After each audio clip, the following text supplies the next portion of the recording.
Olá, seres humanos, sejam muito bem-vindos a mais um vídeo do canal Finanças para Humanos. Hoje a gente vai aprender a fazer um orçamento do zero. Eu vou fazer com vocês, vou abrir uma tela para a gente construir um orçamento fictício juntos e eu vou mostrar para vocês uma forma um pouco diferente de fazer um orçamento pessoal ou familiar. Se você procurar na internet como fazer um orçamento, você vai ver muito da regra dos 50, 30, 20, ou de separar gastos por investimentos, gastos essenciais e gastos supérfluos. A gente vai fazer um pouquinho diferente, a gente vai separar os gastos por periodicidade. Então, ao invés de a gente trabalhar com a prioridade, né, que seria os gastos essenciais, supérfluos e investimentos, a gente vai tratar eles de outra forma que vai ficar muito mais fácil, muito mais universal, para que você aí em casa também consiga fazer um orçamento bem certinho. Vamos lá, pega aí uma folha de caderno, uma planilha, o que você preferir, para construir junto comigo o seu orçamento. Então vamos começar explicando as categorias de gastos. A gente tem 3 categorias de gastos principais, que vão ser os gastos fixos, os gastos variáveis e os gastos sazonais. Então, qual que é a principal diferença entre esses 3? É a periodicidade, ou seja, a frequência na qual eles ocorrem. Os gastos fixos, eles vão ocorrer numa periodicidade mensal, então vai ser no mês a mês que a gente vai olhar para eles. Os gastos variáveis, por outro lado, a gente vai olhar semana a semana. Por que isso? Porque como eles são variáveis, a gente não consegue prever com exatidão, a gente vai tratar eles de forma semanal para que a gente consiga ter um pouquinho mais de previsibilidade. É muito difícil você pensar o que você vai gastar de iFood no mês que vem, ou de gasolina que você vai gastar daqui 2 meses. Então a gente vai tratar isso de forma semanal a fim de estabelecer uma semanada. O que a gente quer aqui? A gente quer pegar esses gastos que não são mensais e transformar eles em uma mensalidade ou em uma semanada, tá? Então aqui a gente vai fazer na semana. Os gastos sazonais são gastos que ocorrem ali durante o ano. Pode ser uma vez ao ano, pode ser 2, 3 vezes ao ano, mas eles não são mensais, eles não têm essa frequência regrada, né? Então ali gastos que a gente vai ter durante o ano. Beleza, então vamos começar com os gastos fixos. O que considera-se um gasto fixo? Gasto fixo é tudo aquilo que a gente consegue, com uma certa exatidão, prever no mês a mês, tá? Então, por exemplo, se você mora aí de aluguel, o aluguel é um gasto fixo. Por quê? Porque ele é fixo, realmente, né? Você consegue prever ele mês a mês e você não vai ter nenhum tipo de surpresa.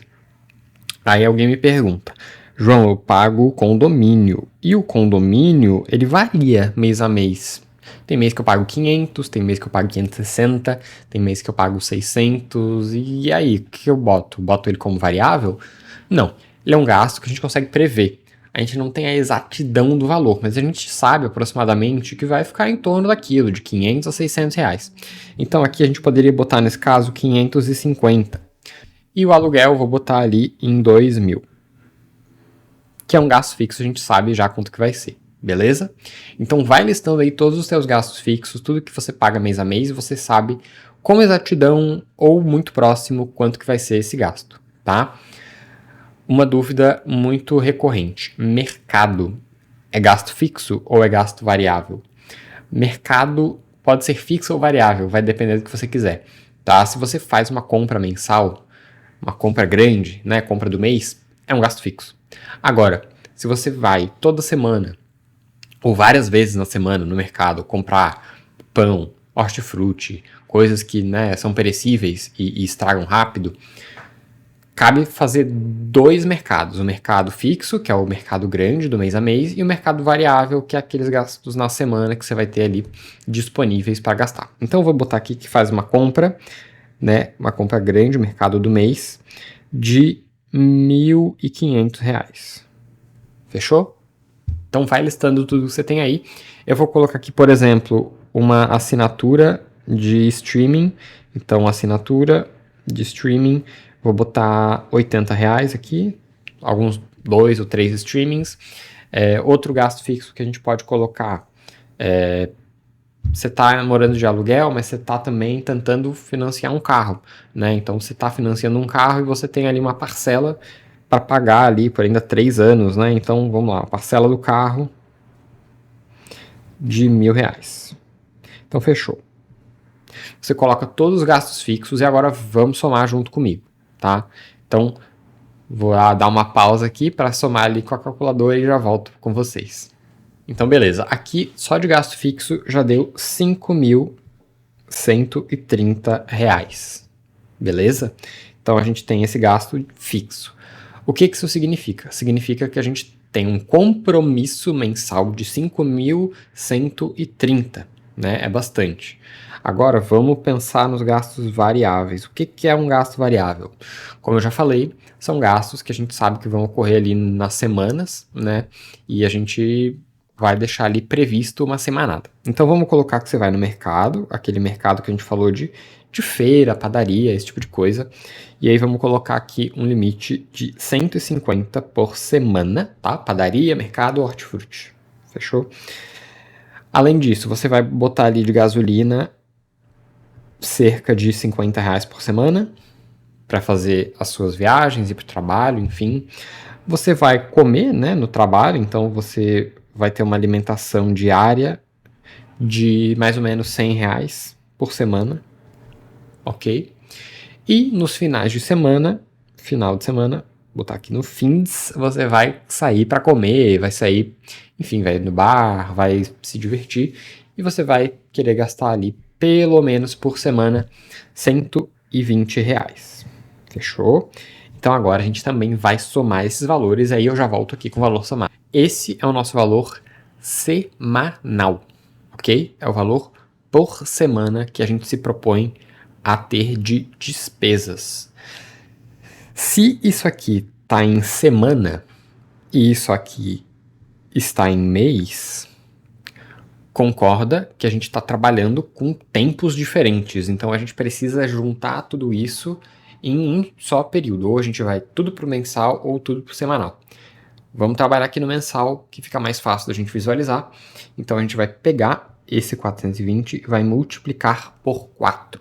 Ok? Então, 420 vezes 4, 1.680 de gastos variáveis, tá? Por semana, por mês, beleza? Multiplicou por 4, fez a tradução, digamos assim. E por fim, a gente tem os gastos sazonais.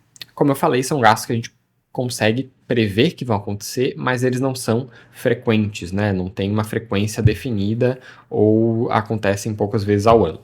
Então, se você tem um carro ali, já vamos botar o IPVA, o IPTU já deve estar inserido dentro do aluguel, como você paga aluguel, então já vamos deixar sem.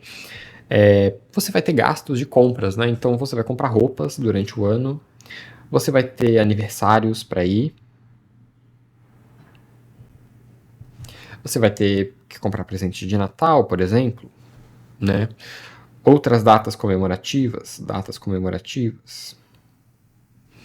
e por aí vai. E aí você lista todos os seus gastos sazonais. Pensa bastante, às vezes você paga consultas particulares no médico, e isso também vai entrar aqui no sazonal. Então vamos supor que você paga de IPVA no ano 1.200, de roupas você vai gastar no ano inteiro R$1.000, de aniversário você vai ter o seu cônjuge, esposa, namorado, enfim, pais e mães, e aí a gente vai colocar aqui um total de 1.200. Natal, você vai dar presente de Natal para algumas pessoas, vou botar aqui R$400. Datas comemorativas outras, vou botar R$800. E consultas, vamos supor que você faz 2 consultas de R$400, também R$800 aqui. Então, fechamos aqui com os gastos sazonais. Se a gente somar tudo, vou voltar aqui com o valor cheio.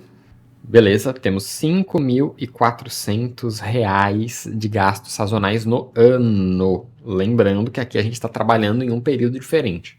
Então a gente vai traduzir isso aqui dividindo esses 5.400 por 12, que vai dar 450 ao mês. Beleza. A gente consolidou todos os valores, a gente chegou em um valor mensal para cada uma das categorias de gasto, então a gente chegou aqui onde a gente queria chegar. A gente vai fazer o quê? A gente vai somar tudo isso. Então, 5.130 mais 1.680 mais 450. Esse é o nosso custo de vida. Custo de vida. Então, aqui a gente tem um custo de vida de R$ 7.260, certo? Isso aqui é individual ou familiar, não importa. Aqui é o custo de vida total, é o valor que a gente chegou no final. O que isso significa? Significa que a gente precisa ter uma renda superior a R$ 7.260 no mínimo. Caso contrário, a gente está num estilo de vida superior ao que a nossa renda comporta. Então vamos lá, o que a gente faz? A gente precisa, antes de qualquer coisa, definir um passo muito importante, que é definir uma margem de segurança. A margem de segurança não é a reserva de emergência, são coisas diferentes.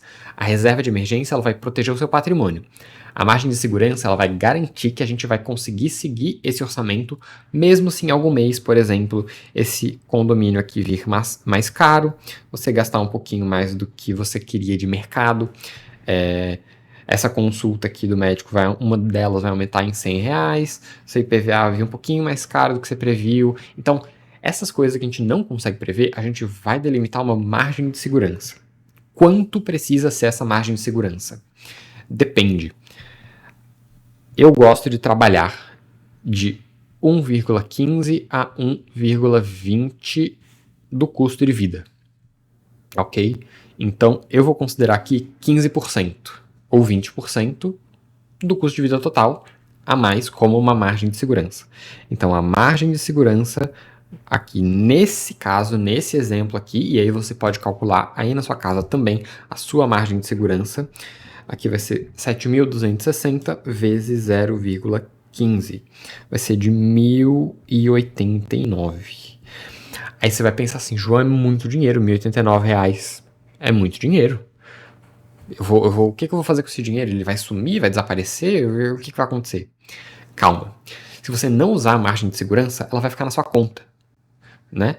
É um dinheiro que você não usou, basicamente. É um dinheiro que a gente não está carimbando para nada, certo? Então, se a gente somar aqui, então vai dar 7.260 vezes 1,15, certo? Mais 7.260 vai dar um custo de vida com margem, vou arredondar aqui, de 8.350. Então, se a gente tem uma renda, por exemplo, de 9.000, perfeito, né? Uma renda familiar de 9.000, a gente consegue ter aqui uma capacidade de poupança mensal. O que a gente precisa para conseguir construir patrimônio, conseguir conquistar os projetos que a gente tem de vida, de sonhos, de viajar, né, de dar entrada num carro, num imóvel, mais para frente, para a gente construir patrimônio e não ficar naquela corrida, né, de que a gente trabalha, ganha o nosso salário e gasta tudo no final do mês. Ou no começo do mês já sai no cartão de crédito. Se vocês fizerem isso, eu tenho certeza absoluta que vocês vão ter uma vida financeira muito mais fácil do que se vocês ficarem tentando adivinhar as coisas pela fatura do cartão, né, pela fatura dos cartões, que é o pior dos casos, quando a gente tem vários cartões, várias contas bancárias. Se vocês fizerem nesse sistema, encontrarem o custo de vida de vocês, aplicarem uma margem de segurança sobre isso de 15% a 20%, vocês terão uma vida financeira muito mais saudável, muito mais equilibrada, e eu garanto que vocês encontrando aqui uma margem, uma capacidade de poupança, tá? Vocês vão ter muito mais condições de seguir num projeto de longo prazo. O grande problema é que as pessoas fazem um orçamento mais ou menos, não colocam uma margem de segurança, não seguem o orçamento, porque ele é difícil de seguir, a gente não consegue acompanhar, né? E aí, já viu no que dá, né? Essa margem de segurança, como ela não existe, você vai colocar o seu estilo de vida aqui em 8.350, a gente sabe como é que funciona, né? Se a sua renda é 9.000, provavelmente você vai ter um estilo de vida de 9 mil ou mais. É o que eu vejo geralmente, né? As pessoas tentam ficar no 0 a 0 nos meses. A gente quer construir patrimônio, a gente quer evoluir, a gente quer, né, ter as nossas coisas, viajar, comprar um celular melhor, comprar um notebook melhor, comprar roupa, enfim, a gente quer fazer várias coisas. Então a gente precisa ter um orçamento que nos possibilite fazer isso. Nesse caso aqui, se a gente tem uma renda de 9 mil, 8.350, 650 de capacidade de poupança. E João, eu não usei a margem de segurança esse mês. O que eu faço? Guarda ela, é uma opção. Guarda ela na reserva de emergência se você ainda não tem uma reserva de emergência, então você vai acelerar o processo de formação de reserva. Se você já tem reserva, você pode destinar esse valor para projetos, ou, se você preferir, deixa esse dinheiro na conta e vai usando, deixa lá até acumular um valor mais significativo, e aí você pode destinar isso para algum lugar. Ok? Orçamento pronto, orçamento criado, margem de segurança aplicada, você está pronto agora, você está pronta para começar a acompanhar os seus gastos do dia a dia, beleza? E para finalizar, é muito importante que vocês não negligenciem a margem de segurança, né? Essa gordurinha que a gente colocou agora no final do orçamento, porque ela vai salvar a vida de vocês, como eu já falei anteriormente. Então, se vocês gostaram do vídeo, se vocês conseguiram seguir aí em casa e fazer junto comigo o orçamento de vocês, deixa aí nos comentários o que você achou, o que você teve de resultado, se ficou positivo, se ficou negativo, se a margem de segurança faz sentido para você, se você já usava essa estratégia. E se tiver alguma dúvida sobre o seu orçamento, como que vai lidar com as faturas do cartão que estão para vencer, o que você pode fazer com elas, outros gastos que você não soube como colocar aí dentro, vem falar comigo, tem um link aí na descrição para que você possa vir conversar comigo. A gente vai ter uma conversa de 30 minutos gratuita para que eu possa te ajudar e te direcionar para o melhor caminho, tá bom? Então muito obrigado e até o próximo vídeo. Tchau, tchau!